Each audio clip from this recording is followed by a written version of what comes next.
एक हरे भरे जंगल के किसी शांत कोने में एक चिड़िया बसी हुई थी, जिसका नाम सोना था।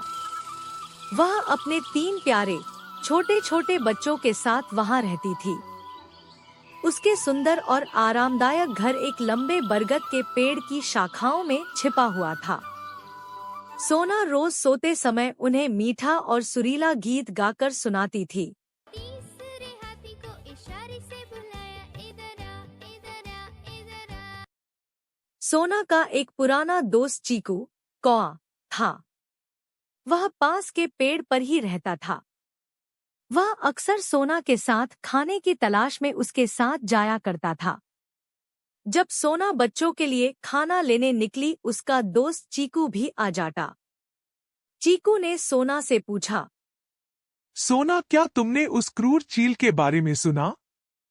कल उसने कबूतर के बच्चों को अपना खाना बना लिया। सभी कबूतर के लिए दुखी है। सारे पक्षी अपने अपने बच्चों को लेकर बहुत डरे हुए हैं। सोना ने बताया। हाँ भाई चीकू, मैंने भी सुना है कि उसने कबूतर के 2 बच्चों को खा लिया। अगर वो समय से न आती तो वो दुष्ट चील उसके तीसरे बच्चे को भी खा जाता। चीकू आगे बताया। देखो सोना, मैं तुम्हें डरा नहीं रहा, बल्कि बहुत भारी दिल से बता रहा हूं कि उस चील की निगाह अब तुम्हारे घर पर है। मैंने उसे आज तुम्हारे घर के ऊपर घूमते हुए देखा। तुम्हें अब सावधानी से रहना होगा।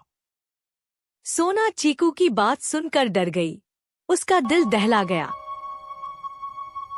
घर पहुंचने पर उसने अपने प्यारे बच्चों को गले से लगाया।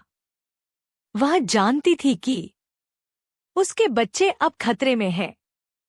सुबह होते ही सोना ने अपने दोस्त चीकू से मदद मांगी। सोना ने चीकू से कहा, चीकू भाई, हमें उस अत्याचारी चील को यहाँ से भगाना ही होगा, वरना वो हम सब के बच्चे बारी बारी से खा जाएगा। चीकू सोना की बात से सहमत था, लेकिन उसने सोना से पूछा, पर हम उस चील का सामना अकेले कैसे करेंगे?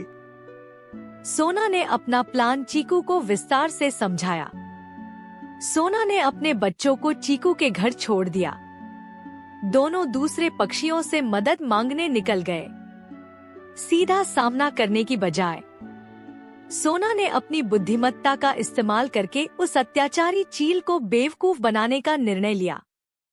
उसने चीकू और दूसरे पक्षियों की मदद से मिलकर जानबूझकर दूसरे पेड़ में एक घोंसला बनाया, जो उसके असली घर के तरह दिखाई देता था। घोंसले के अंदर उसने पत्थर, कीड़े, टहनियां रख दिए और उन्हें घास से ढक दिया। उसने घोंसले की बनावट इस प्रकार की मानो उसमें स्वयं उसके बच्चे बैठे हो। सोना जानती थी कि चील की तेज आंखें इस घोंसले को देखेंगी। सभी पक्षी छुप गए। जब सूरज धीरे धीरे ढलने लगा, चील सोना के घर के ऊपर चक्कर काटने लगा। बच्चों को अकेला समझकर वह सोना के घर पर उतार गया। जैसे ही उसने हमला करा, उसकी चोंच पत्थर से टकरा गई।